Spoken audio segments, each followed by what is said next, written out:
안녕하세요. 글로벌 리포트 장량입니다. 오늘 제가 나와 있는 이곳은 미 의회 도서관입니다. 오늘 11월 1일은 이 의회 도서관 건물이 문을 연 지 123주년이 되는 날이죠.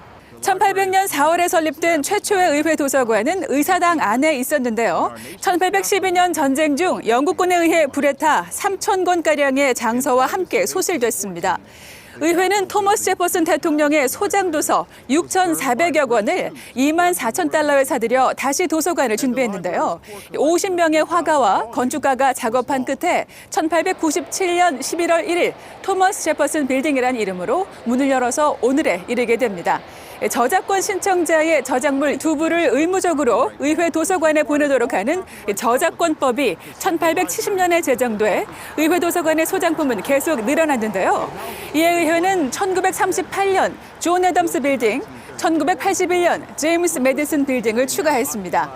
현재 의회 도서관에는 1억 7천만 점 이상의 자료들이 있다고 하는데요. 20개가 넘는 열람실과 전 세계 470개 이상의 언어로 된 3,800만여 점의 책과 인쇄물, 800만 장의 악보, 그리고 각종 지도, 사진, 인쇄물, 영화 필름, CD, DVD 등을 보유하고 있고 토머스 제퍼슨이 작성한 독립선언문 초안, 조지 워싱턴의 취임사와 에이브러함 링컨의 게티스버그 연설문의 필사본까지 다양하고 방대한 자료를 소장하고 있습니다.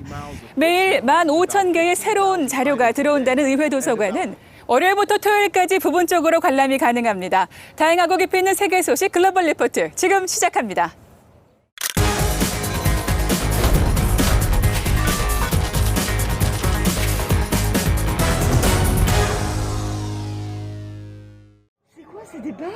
(29일) 아침 프랑스 남부 니스의 한 성당에서 괴한의 칼부림으로 70대 여성 등 3명이 숨지는 사건이 발생했습니다. 니스 시장은 이 사건을 테러라고 규정하며 피해자 중 1명은 참수당했다고 현지 언론에 밝혔는데요. 프랑스 경찰은 현재 공격범을 체포해 조사 중입니다. 최근 프랑스에서는 에마누엘 마크롱 대통령이 이슬람교 선지자 무함마드 풍자를 표현의 자유라고 옹호하고 이슬람 극단주의자들의 폭력을 규탄했는데요. 이에 이슬람권 국가들이 반발해 여러 나라에서 반프랑스 집회가 열리는 등 프랑스와 이슬람권의 갈등이 고조되고 있습니다.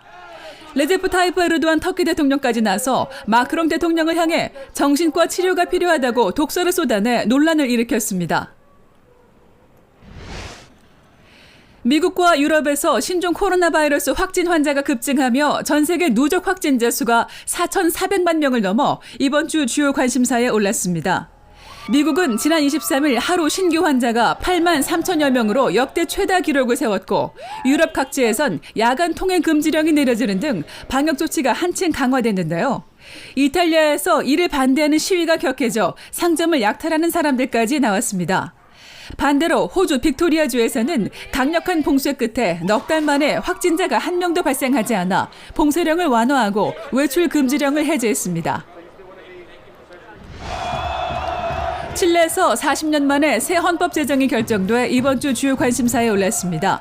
칠레 국민은 지난 25일 치러진 국민투표에서 80%에 가까운 지지율로 새 헌법 제정에 찬성했는데요.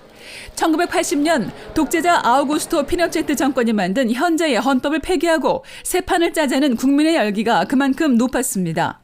이번 개헌은 지난해 지하철 요금 인상으로 촉발된 전국적인 반정부 시위의 성과물인데요. 국민투표 개표를 앞두고 시위 중심지였던 광장에는 많은 시민이 모여 변화에 대한 기대를 나타냈습니다. 대선 부정 논란으로 3개월째 반정부 시위가 이어지고 있는 벨라루스가 이번 주 주요 해시태그에 올랐습니다. 알렉산드로 루카셴코 대통령 퇴진을 요구하는 시위가 도심 곳곳에서 이어졌고 경찰은 섬광탄을 발사하며 일부 시위 참가자를 체포하기도 했습니다. 야권은 예고대로 전국적인 파업에 돌입하며 압박 수위를 높여갔는데요. 벨라루스 정부는 기업들은 정상 가동되고 있고 생산도 멈추지 않았다고 전했습니다. 루카셴코 대통령은 현재 시위 상황은 단순한 선동이 아닌 테러의 단계에 접어들었다며 강력한 대응을 경고했습니다.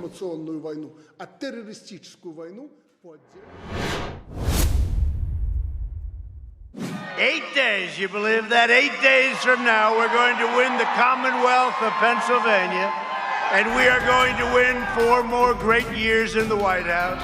I'm not banning fracking in Pennsylvania or anywhere else. And I can project protect Pennsylvania jobs, period. 백악관을 향한 기나긴 여정이 드디어 막바지에 다다랐습니다. 대통령 선거까지 일주일도 안 남은 이번 주, 도널드 트럼프 대통령과 조 바이든 전 부통령은 마지막 순간까지 온 힘을 짜내 경합주 유세에 집중했는데요. 클릭 글로벌 이슈 오늘은 대선 유세 마지막 주, 두 후보의 행보를 따라가 보겠습니다. The 5 key points I would make in this election. Number one, first and foremost, would be Donald Trump. The second would be the COVID pandemic. Third would be the racial unrest. Next would be certainly the economy. And probably the fifth one would be just the overall social conditions that people want change. 이번 대선의 승부는 6개 경합주에서 갈릴 것이라고 지난주 예고해드린 바 있는데요. 남동부 플로리다와 함께 가장 관심을 끄는 곳은 바로 동부의 펜실베이니아 주입니다. 펜실베이니아는 예로부터 철강 산업이 발달했고 지금도 셰일과 천연가스 등 에너지 개발이 활발해 노동자 계층 주민이 많은데요. 주지사는 민주당 소속이지만 상하원 의원은 정확히 절반씩 공화당과 민주당이 나눠서 차지할 만큼 정치 성향이 고르게 분포한 주입니다. Oh, I definitely think there's a chance you're going to win Pennsylvania. I don't believe the polls for one bit. And I mean, the support for this president is overwhelmingly compared to what you've seen in 2016. I think it's always scary, especially after the last election, to make a strong judgment or really anticipate. Obviously, that's the hope. I think he has a good shot. I think the polls are suggesting he has a good shot. 선거인단 규모 20명으로 전체 선거구 가운데 5번째로 큰 펜실베이니아는 현재 바이든 후보가 5%포인트가량 앞서고 있는데요. 트럼프 대통령은 지난 2016년 대선 당시 이 주에서 마지막 2주 사이에 6.2%의 지지율 격차를 뒤집고 0.7%포인트 차로 이기며 대역전의 발판을 마련했죠. 4년 전과 같은 역전극을 노리는 트럼프 대통령은 지난 26일 하루에만 펜실베이니아주에서 3개 도시를 돌며 유세를 했고 바이든 후보도 같은 날 예정에 없이 이곳을 찾아 주민들을 만났는데요. 자신이 태어난 고향에서 지지 않겠다는 의지로 풀이됩니다. 올해 처음 유세에 나선 멜라니아 여사 역시 펜실베이니아를 찾았는데요. For the first time in history, the citizens of this country got to hear directly and instantly from their president every single day through social media. 한편 바락 오바마 전 대통령은 또 다른 승부처 플로리다에서 바이든 후보를 지원했습니다. You've got a president right now, he wants full credit for an economy that he inherited. He wants zero blame for the pandemic he ignored. But you know what? The job doesn't work that way. 이제 정말 코앞으로 다가온 미국 대선. 과연 승리의 여신은 누구의 손을 들어줄지 온 세계가 관심 있게 지켜보고 있습니다.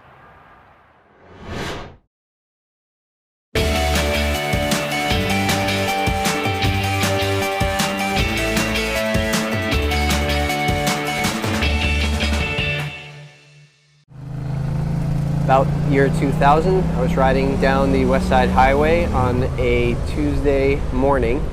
I just got a Ducati M900, ran up to a guy on a similar Ducati, and we complimented each other on our taste in bikes. And he said, "Oh, are you coming to bike night?" And I said, "What's that?" He said, "Come on down to the Ear Inn at about 6 o'clock tonight." I did, and was overjoyed to find about 100 to 150 other guys that just wanted to talk about motorcycles. And it was a weekly recurrence that had been going on at that point for something like 15 to 20 years, as far as I know. Know where the meetup is?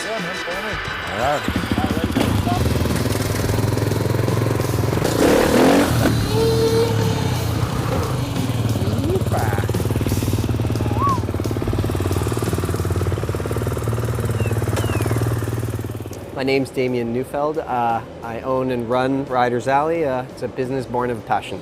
I've been coming to this meetup ever since I moved to Brooklyn. Two Wheel Tuesday was happening at a different location for many, many years. I think it goes back to the 50s or 60s. And now we're in Brooklyn, now we're in Williamsburg. Eventually, Bike Night moved. It got a little bit younger, a little less silver hair, and a little more neon. I actually just found out this meetup a couple of weeks ago from a barista at Jane Motorcycle, 1 block away. So this is only my second time being here. These are the most friendly group of people I ever met. Actually, like people are really willing to help you out and get you started and give you advice on how to ride safely. I definitely appreciate the community aspect of it. Absolutely. I looked on social media, I found this group in New York, and I mean, lucky me, I found like over 100 women riders that I could just ask a ton of questions to. Pretty much, I see a lot of people just looking for someone to listen to them ramble on about the technicalities of their bike, how they've modified the exhaust pipes, or certain rides that they've done. This second button, 2, 3, back to 1. And yeah, again, it's just roll and go. It used to be about the speed. It used to be about the sensation of dragging a knee through a corner, at first on ridiculously irresponsible street rides, and then for about 12 years on the racetrack, and then racing, and then coaching. And now it's more about dirt biking for myself personally. The vistas, the feelings of wind, and not really going as fast. Now it's more like 15 to 20 miles an hour. And the common thread would still be camaraderie.